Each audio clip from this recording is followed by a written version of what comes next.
Assalamualaikum warahmatullahi wabarakatuh. Yang terhormat dosen penguji uji kinerja PPG dalam jabatan kategori 1 tahun 2022. Pada hari ini, Senin 12 Juni tahun 2023, saya akan melaksanakan praktek pembelajaran uji kinerja PPG dalam jabatan kategori 1 tahun 2022 di SMK Negeri 1 Warureja. Dengan materi jalur-jalur penyebaran Islam di Indonesia dengan model PBL berbantu mind mapping pada kelas 10 akuntansi lembaga 1. Berikut video pembelajaran yang akan saya lakukan.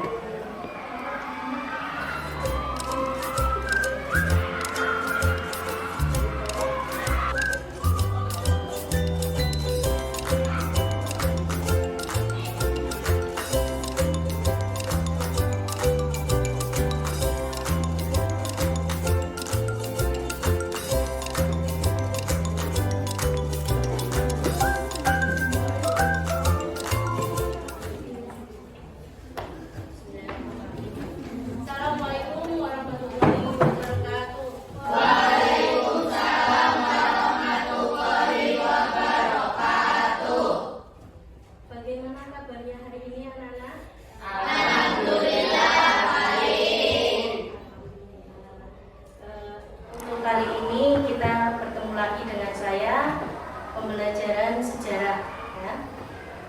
Sebelum memulai pembelajaran, kita berdoa dulu. Ketua kelas Mas dipimpin, silakan. Duduk siap. Berdoa dalam hati mulai.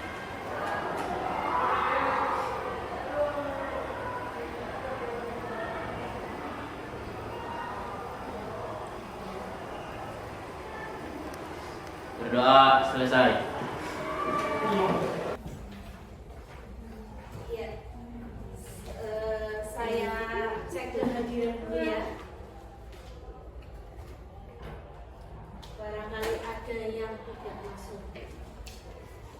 Mbak Ajeng, yang keras suaranya ya.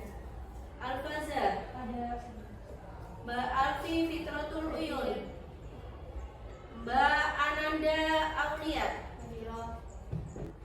Mas Arjun Coba, Mbak Bunga Nazwa Solihah, Mbak Dahlia Agustin, Mbak Dea Pramesti, Mbak Desi Ayu, Mbak Dewi Sugiyati, Mbak Diana Afilia, Mbak Eka Febria Adriyati, Mbak Eka Sediatun, Mbak Elma, Mbak Fazla Maulidia, Mbak Hayati, ada Mas Irgi, tidak masuk ya? Sakit? Mbak Istika Edan, Mbak Maisa Adian, Mbak Moza Amziatun, Mas Muhammad Naufal, Mbak Naila Fikni, hadir, Natasha Nur Afinka, Mbak Nisriati, Mbak Nurul Khalifah, hadir, Mbak Rahma Nur, Mbak Rahma Robiatul. Ya, kita masuk pada materi kita ya. Yang lalu masih ingat tidak materinya? Teori-teori masuknya Islam ke Indonesia. Ya. Nah, ini nanti kita akan membicarakan tentang jalur-jalur penyebaran Islam ke Indonesia. Biar lebih semangat, kita ice breaking dulu ya. Oke? Semuanya berdiri. Kita goyang bareng.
Ya,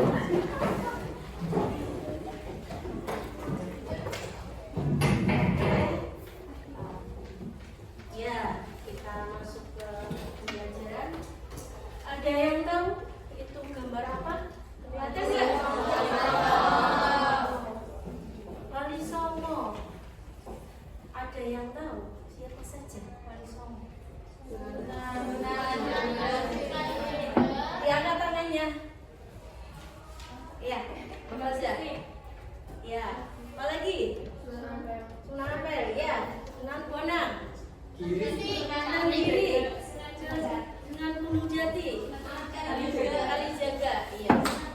Kalian berarti pintar semuanya ya. Ada 9 wali sunan ya.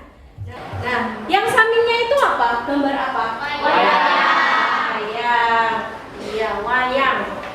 Kalian tadi ada yang menjawab Sunan Kalijaga.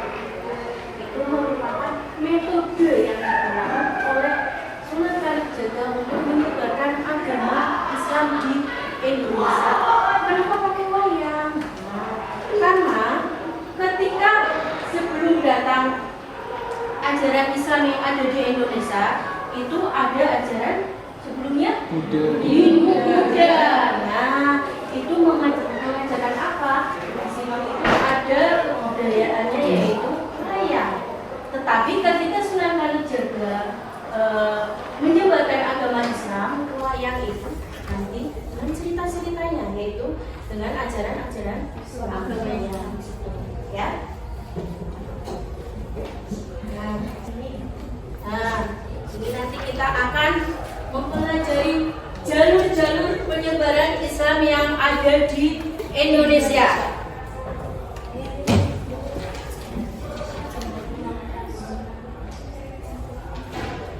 Capaian pembelajaran per elemen yang pertama yaitu memahami konsep dasar penyebaran Islam di Indonesia.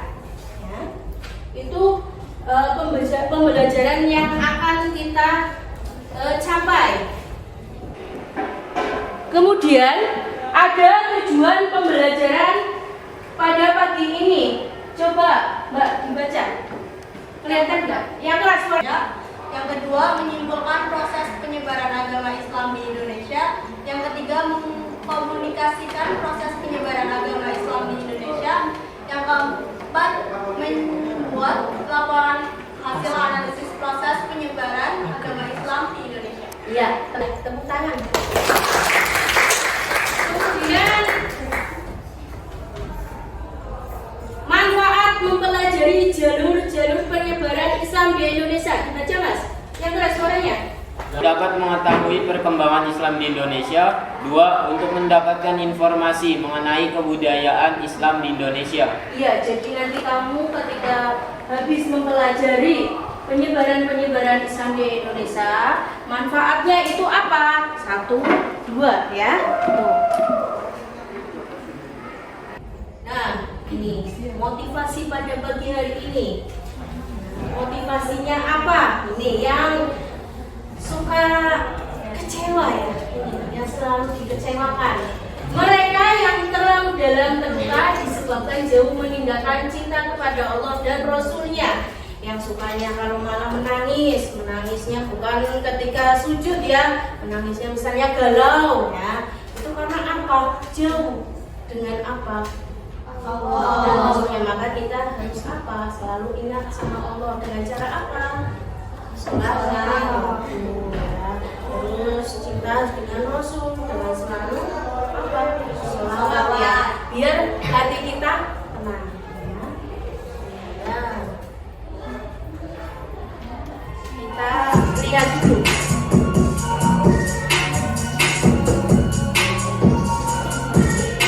Kita lihat simak videonya.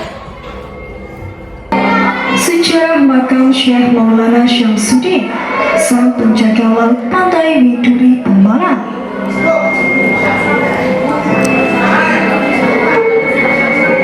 Masuknya Islam di tanah Jawa yang disebarkan oleh Wali Songo pada masa silam tak lepas meninggalkan jejak sejarah.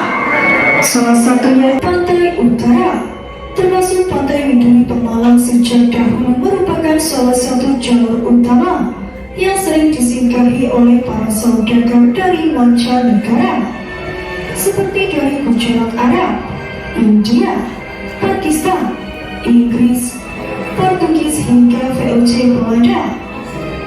Agama Islam sendiri masuk ke Pulau Jawa dibawa oleh saudagar dari Gujarat Arab dan India, yang kemudian dalam perkembangannya banyak melahirkan tokoh-tokoh ulama besar seperti Wali Songo yang menjadi ujung tombak penyebaran ajaran Islam di tanah Jawa dan menjadi salah satu pusat penyebaran agama Islam di Nusantara. Dikutip dari berbagai sumber, Syekh Maulana Syamsuddin memiliki nama lengkap Syed Hasan Syamsuddin bin Awad Al-Alawi. Lahir pada sekitar tahun 1700 Masehi atau 1100 Hijriah. Diperkirakan beliau hidup pada zaman yang sama dengan Sri Sultan Hamengkubuwono I 1717 hingga 1792 Masehi, satu masa dengan Bahrul Kalam Kauman Pemalang. Adapun julukan Ki Joko Segoro atau Sang Penjaga Lautan yang digelarkan kepada Syekh Maulana Syamsuddin itu karena beliau merupakan sosok ulama besar yang tidak hanya ahli dalam wawasan agama, tetapi juga memiliki wawasan dan keahlian dalam bidang strategi kelautan. Selain itu, beliau juga mendapat gelar Wahkramat dari kata yang sebenarnya adalah bahasa Arab, yakni Sohibul Garbah. Tetapi karena pada umumnya orang Jawa sedikit sulit untuk mengucapkannya dan lebih mudah menyebutnya singkat dengan ucapan Wahkramat. Secara garis silsilah, Syekh Maulana Syamsuddin masih keturunan dari ulama besar termasyhur di dunia yang jika diurutkan sampai pada Syekh Abdul Qadir Jailani. Kemudian nasabnya nyambung pada garis keturunan Rasulullah dari Sayyidah Aisyah dan Sayyidina Ali Karamallahu Wajah. Menurut dari beberapa sumber, Syekh Maulana Syamsuddin wafat ketika sedang mengemban tugas dari Syekh Maulana Maghribi untuk mengantarkan surat kepada Sunan Gunung Jati di Cirebon. Namun dalam perjalanan ke Cirebon, beliau dicegat gerombolan perampok yang mengiranya seorang saudagar. Dalam perlawanan menghadapi gerombolan perampok, beliau pun terbunuh.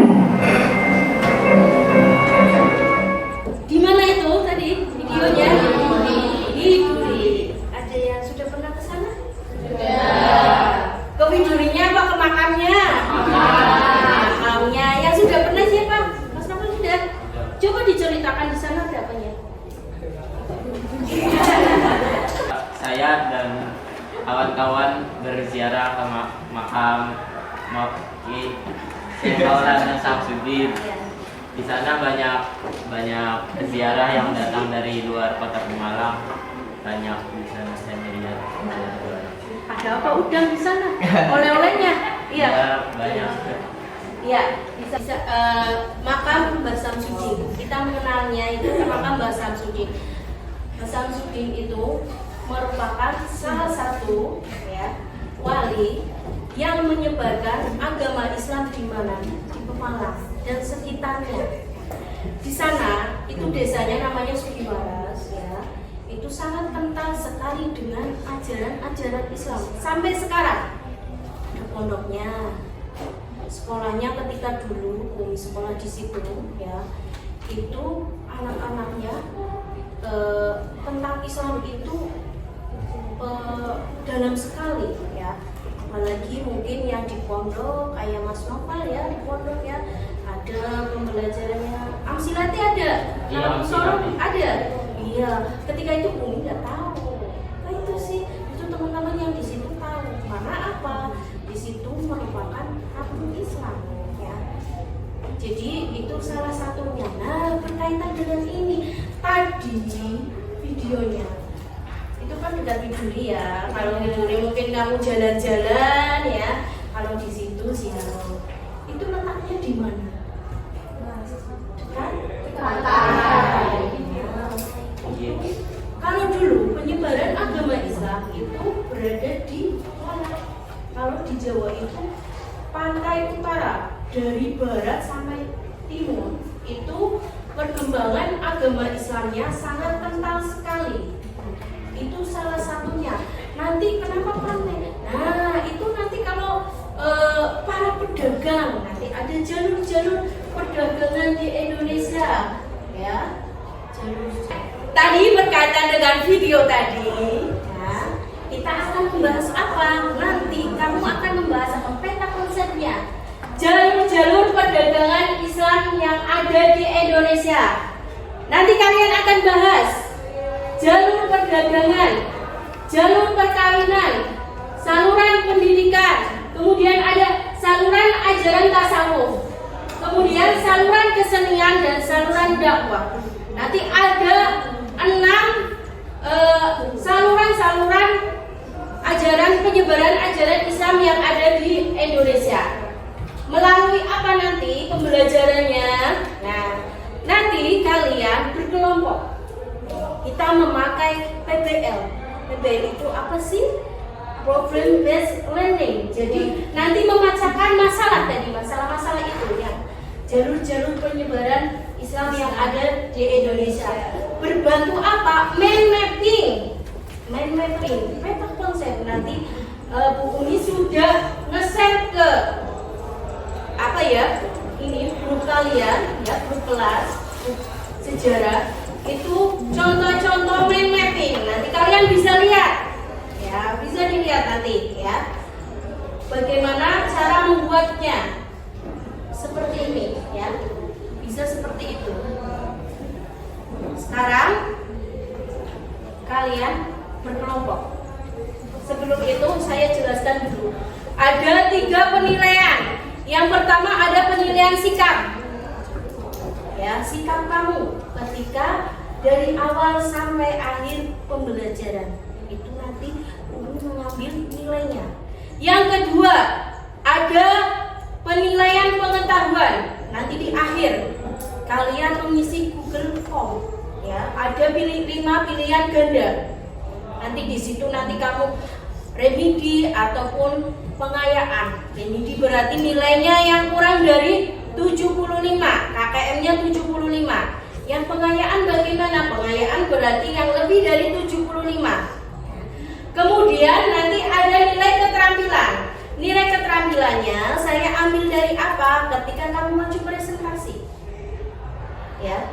Jadi di situ nanti ada penilaiannya bagaimana kamu ketika berpresentasi. Ya. Paham? Paham. Ya. Silakan mengelompok ke kelompoknya masing-masing. Silakan dibagi menjadi 6 kelompok yang ada di grup itu, ya. 6 kelompok. Silakan mengelompok. Umi kan sudah membagi kelompoknya ya. Silakan mengelompok. Ayo bangun.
kalian, kemudian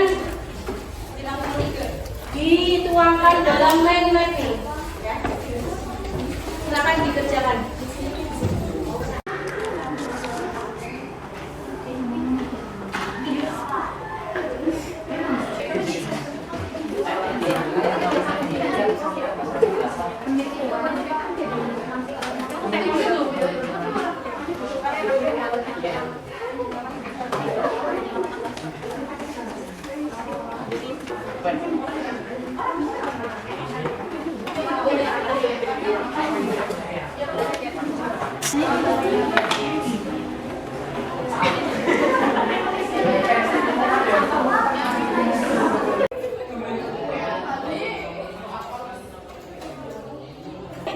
Ya, setiap kelompok sudah selesai semua? Sekarang presentasi ya. Untuk mempresentasikan hasil dari diskusi kalian dan mind mapping kalian ya. Kita kocok dulu kelompoknya. Kocok. Kita kelompok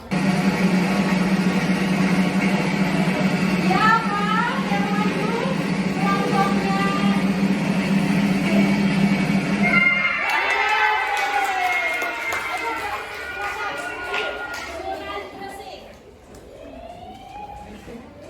Assalamualaikum warahmatullahi wabarakatuh. Kami dari kelompok Sunan Gresik ingin mempresentasikan tentang jalur-jalur penyebaran agama Islam. Sebelumnya, perkenalkan nama saya Sinta Ulatul Barokah. Perkenalkan nama saya Alfi Fitratul Uyun. Perkenalkan nama saya Dahlia Agustin. Perkenalkan nama saya Bunga Sisolha. Perkenalkan nama saya Anandauli Azahra. Perkenalkan nama saya Fasih Pratananda. Materi pertama akan disampaikan oleh teman saya yaitu Alfi Fitratul Uyun. Jalur-jalur penyebaran Islam di Indonesia. Yang pertama, jalur perdagangan. Penyebaran Islam melalui perdagangan dianggap paling efektif. Alasannya adalah kegiatan ini melibatkan semua golongan masyarakat. Jalur perdagangan didukung oleh kesibukan lalu lintas perdagangan selama abad ke-7 hingga abad ke-16 yang melewati Indonesia. Pada saat itu, pedagang-pedagang Muslim dari Arab, Persia, India, turut. Dari sinilah terjadi interaksi dengan warga lokal. Tidak sedikit pedagang asli Muslim yang menikahi penduduk setempat. Orang lokal yang belum beragama Islam kemudian menjadi mualaf dan beranak pinak turun-temurun. Materi selanjutnya akan dijelaskan oleh Dahlia Agustin. Jalur yang ketiga yaitu jalur pendidikan. Penyebaran Islam melalui pendidikan dilakukan melalui pesantren, khususnya oleh para kiai. Semakin terkenal kiai yang mengajar di sebuah pesantren, itu semakin besar pula pengaruh pesantren tersebut di tengah-tengah masyarakat. Di pondok-pondok pesantren, kaum muda atau santri dari berbagai daerah dan kalangan menimba pengetahuan tentang Islam. Mereka lalu kembali ke daerah asal dan menyebarkan ajaran-ajaran tentang Islam. Jalur yang keempat yaitu jalur kesenian. Kebudayaan lokal ternyata dapat digunakan sebagai cara menyebarkan Islam di Nusantara. Para pendakwah Islam awal di Jawa, terutama para wali songo, melakukan syiar Islam dengan cara memadukan ajaran agama dan tradisi lokal. Selanjutnya, materi yang disampaikan oleh Mbak Nanda. Yaitu saluran ajaran tasawuf. Tasawuf adalah ajaran untuk mendekatkan diri serta mengenal Tuhan dalam Islam. Terkait bukti adanya ajaran tasawuf di Nusantara dapat dilihat dari sejarah Banten, Babat Tanah Jawi, hikayat Raja-Raja Pasai, dan naskah-naskah lama lainnya. Yang keenam yaitu saluran penyebaran Islam atau saluran dakwah. Penyebaran Islam tidak lepas dari peranan para wali. Ada 9 wali yang menyebarkan Islam dengan cara berdakwah. Wali Songo berdakwah dengan cara melakukan pendekatan pada masyarakat secara langsung dan melalui akulturasi budaya Islam serta budaya lokal. Biasanya materi dakwah yang dibahas meliputi keyakinan atau akidah, hukum-hukum serta akhlak dan moral. Sekian presentasi biar teman saya jelaskan, barangkali ada yang mau ditanyakan, silahkan. Saya kenalkan, nama saya Mesta Berinasi dari kelompok Sunan Ampel. Soalnya yaitu, apa bukti bahwa Islam masuk ke Indonesia melalui jalur pendidikan? Perkenalkan, nama saya Moza Amizatul Aulia. Izin bertanya, mengapa penyebaran Islam di Indonesia bisa masuk dengan mudah? Terima kasih.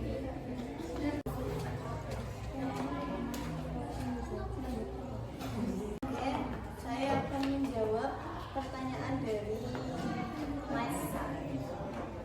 Soalnya, apa bukti Islam masuk ke Indonesia melalui jalur pendidikan?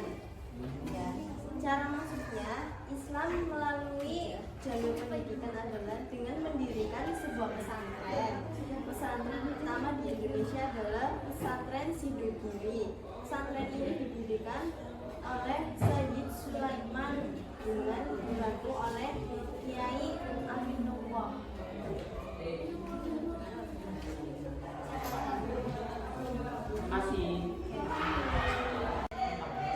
Sekian materi yang dapat kami sampaikan. Wabillahi taufiq wal hidayah.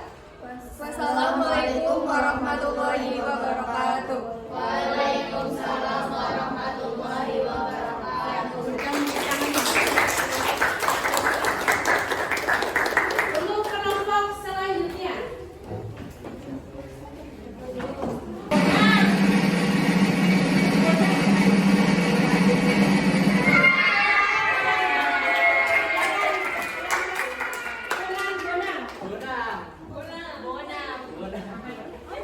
Awali, assalamualaikum warahmatullahi wabarakatuh.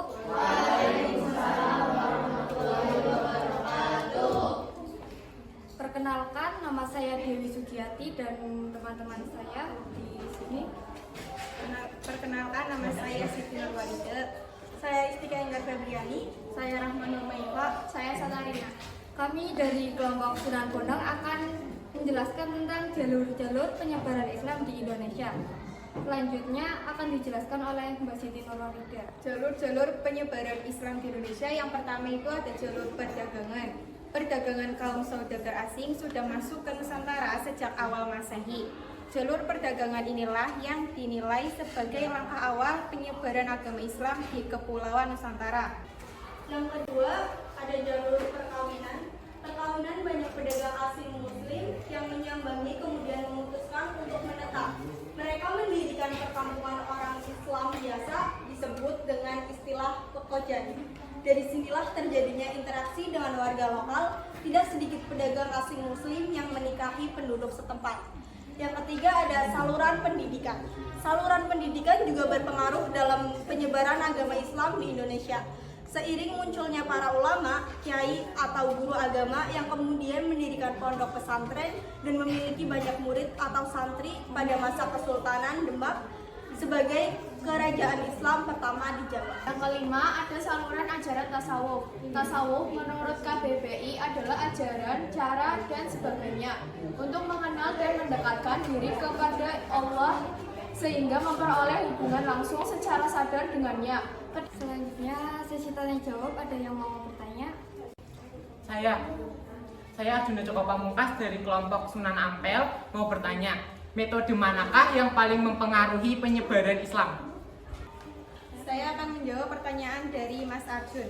Metode manakah yang paling mempengaruhi penyebaran Islam? Yaitu saluran masuknya Islam ke Indonesia yang paling efektif adalah melalui perdagangan. Penyebaran Islam melalui perdagangan dianggap paling efektif. Alasannya adalah kegiatan ini melibatkan semua golongan masyarakat. Paham? Makasih. Iya, sama-sama.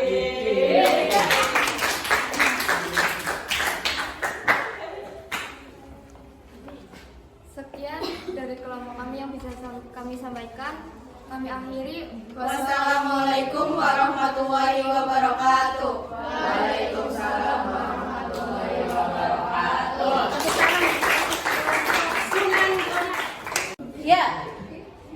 Penilaian selanjutnya yaitu penilaian pengetahuan. Penilaian pengetahuan, Bu Umi sudah nge-share ke grup kalian, itu ada berupa Google Form. Ada 5 pertanyaan pilihan ganda. Silakan dibuka dan dikerjakan. Ya, dibuka Google Form-nya.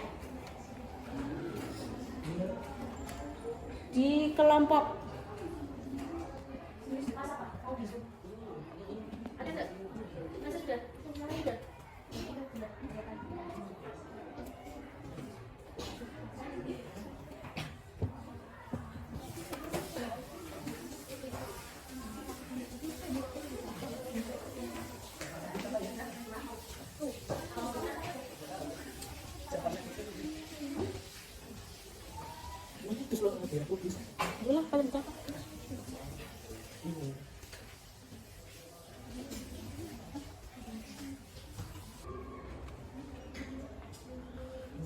Dari penilaian pengetahuan, kalian sudah luar biasa sekali.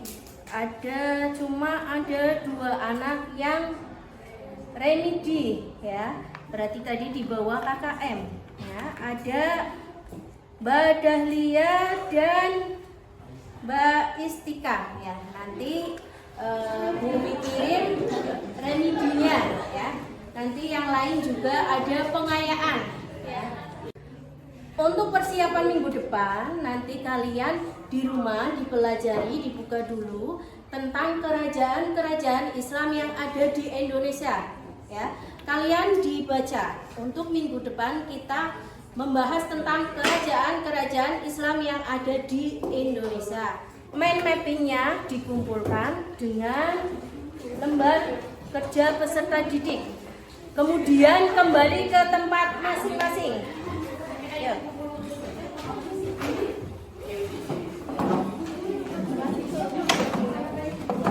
Untuk menutup pembelajaran pada pagi hari ini, silakan Mas Novel untuk memimpin doa.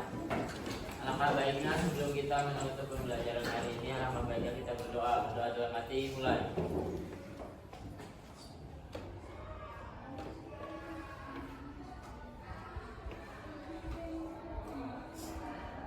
Pembelajaran pada pagi hari ini, Bumi tutup dengan Assalamualaikum warahmatullahi wabarakatuh.